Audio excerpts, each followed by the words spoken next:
This right here is a custom 3D printer build plate made by Ember Prototypes. When you print on it, the design gets embossed into the bottom of your 3D print, giving it this amazing look and appearance. I wanted to have more because they're great for branding my parts, but the one I got only fits my Prusa machine, and Phil from Ember Prototypes only sells them every couple of months in drops.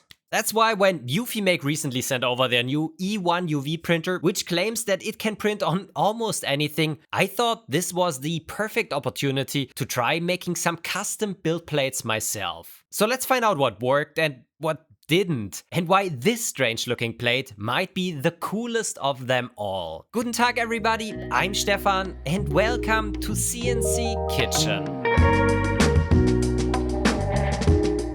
This video is sponsored by Squarespace. Okay, first of all, I reached out to Phil from Ember Prototypes to check if it's okay to cover this topic, because they seem to have put a lot of effort into developing this process and I don't want to disclose any of their secrets or undermine their business.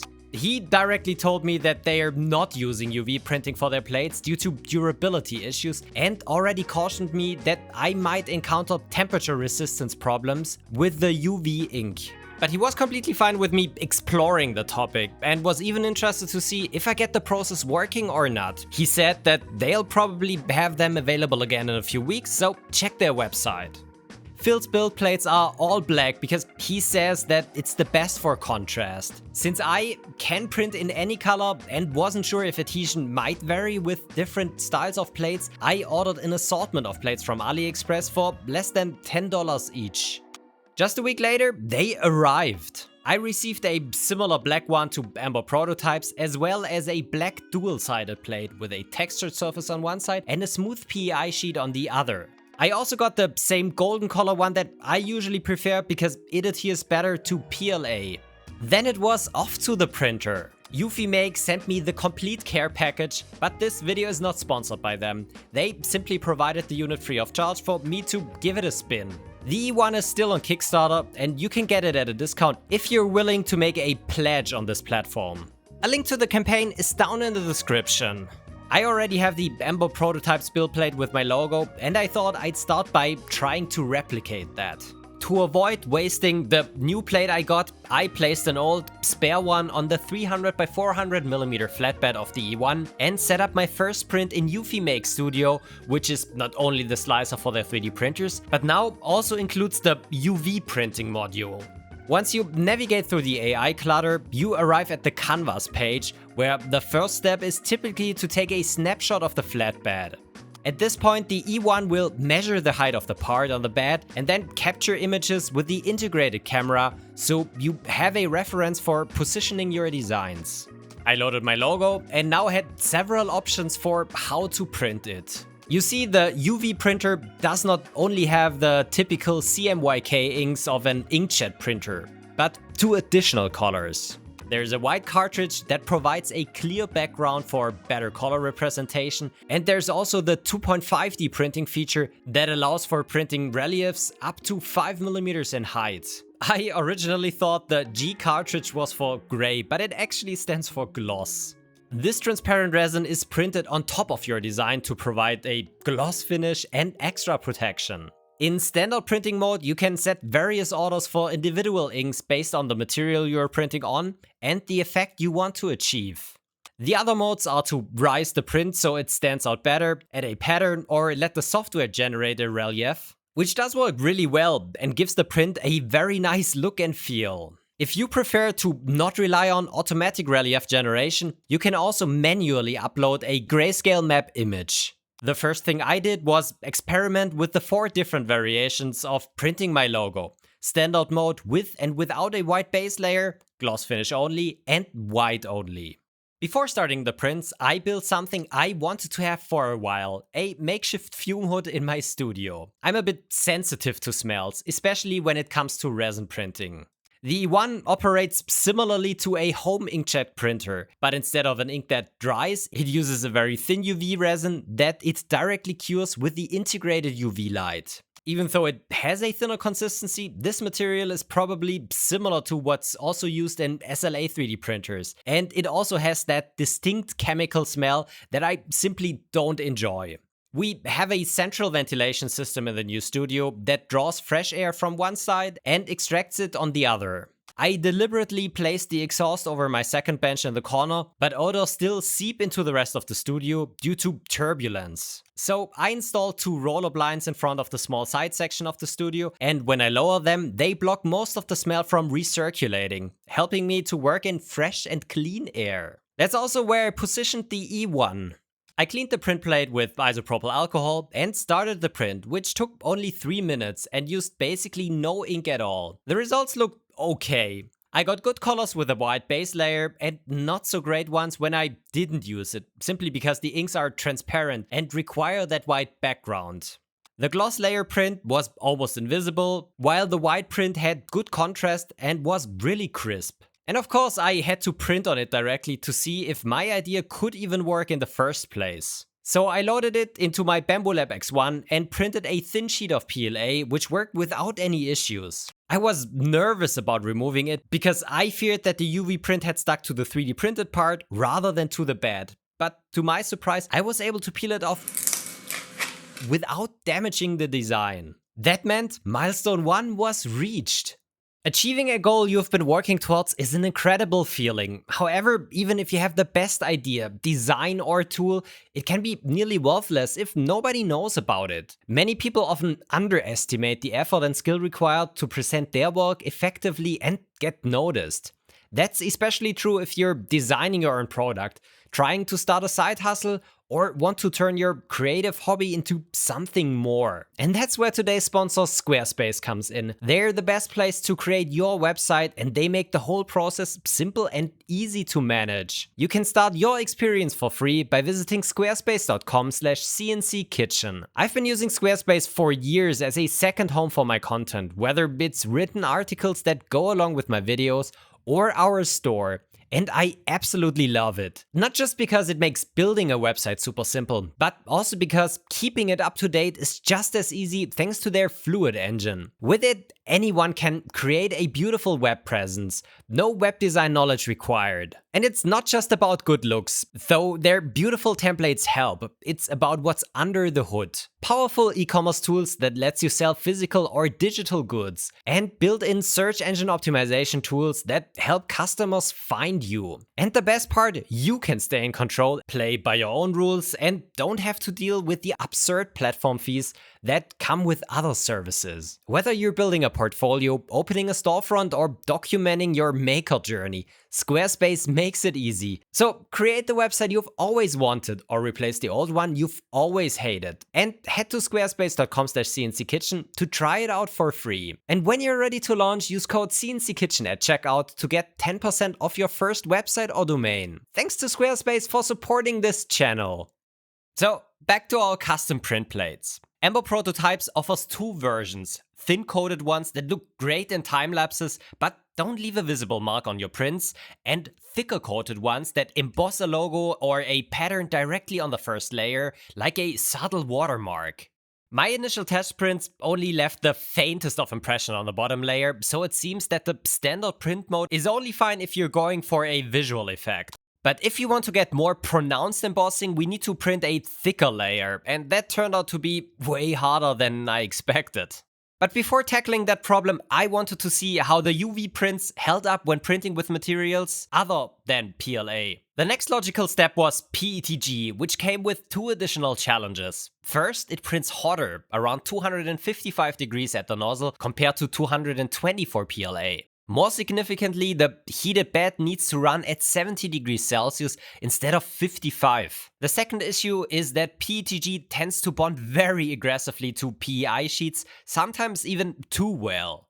So I printed the same rectangle in PETG on the UV coated plate. As I removed it, I immediately noticed that it was harder to get off. And while the ink didn't seem to stick to the print at the first glance, a closer inspection revealed that the UV print had partially lifted from the PEI sheet, exactly what I feared and what I actually had been warned about. I did more tests later.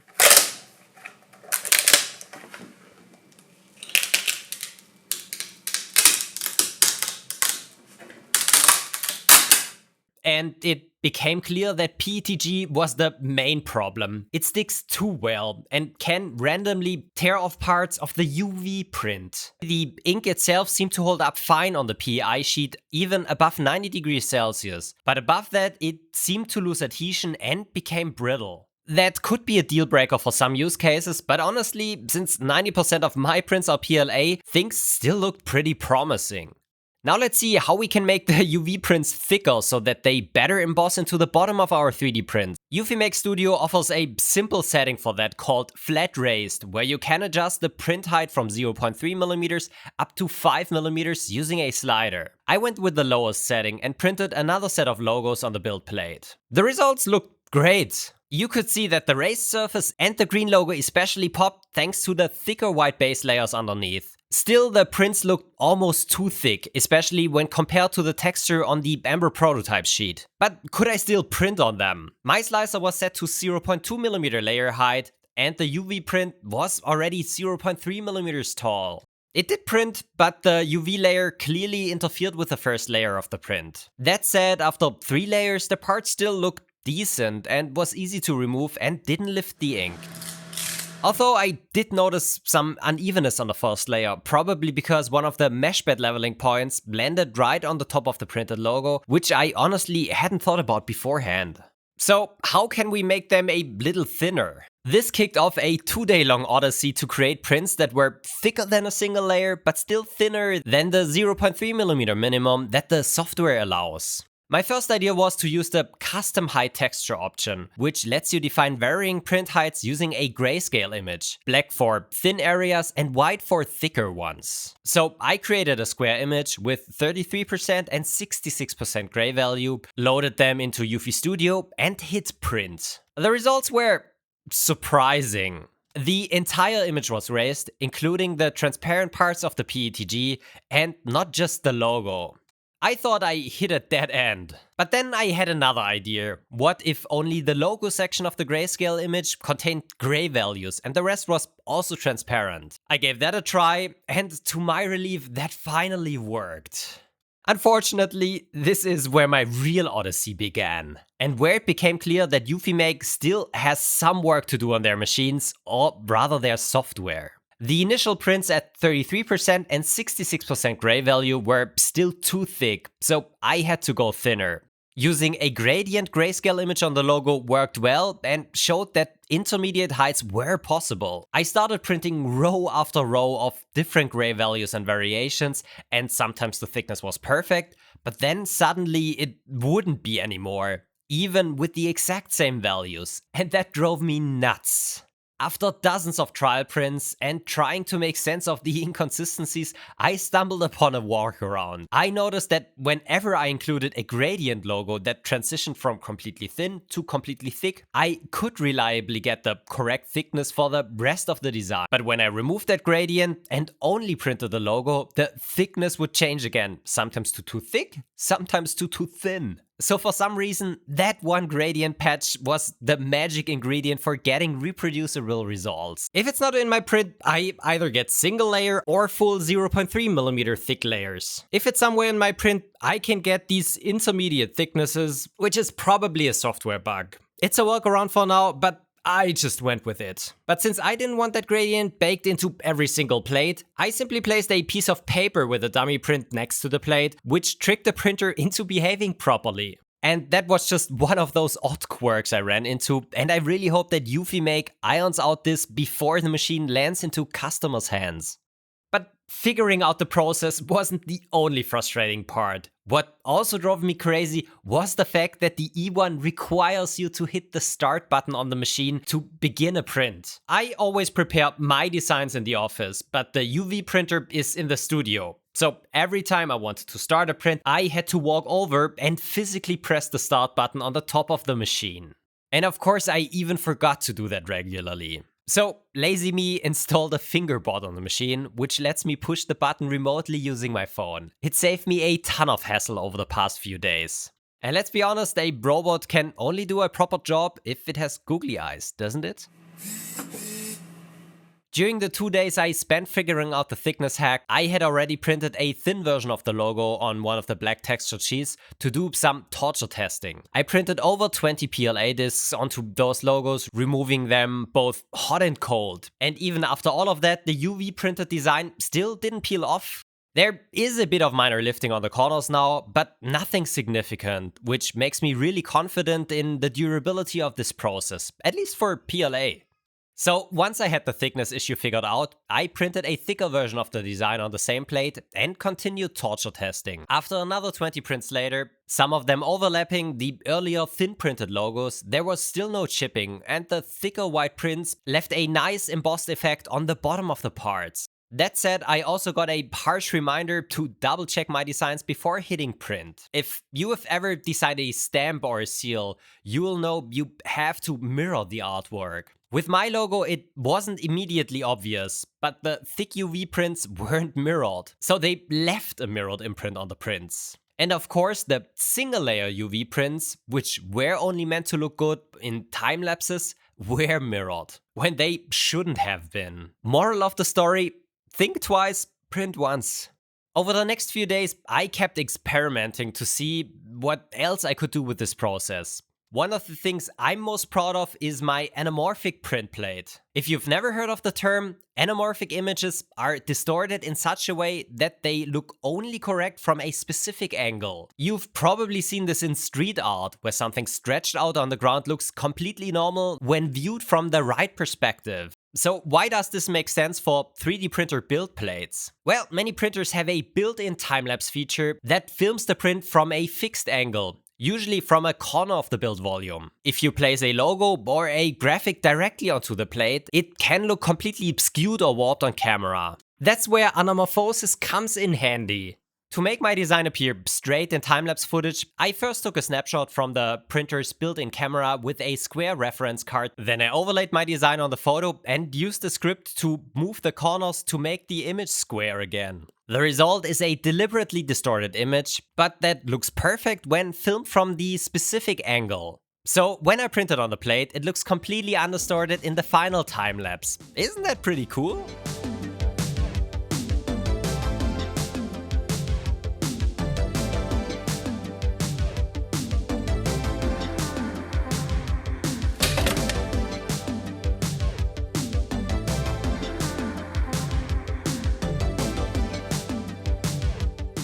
I also tested UV ink prints on flat PEI sheets, which worked surprisingly well. However, I had to reduce the print thickness because the ink doesn't flow into the valleys of the textured PEI sheet the same way it does on a smooth one. I ran plenty of prints and didn't experience any ink chipping as long as I avoided PETG.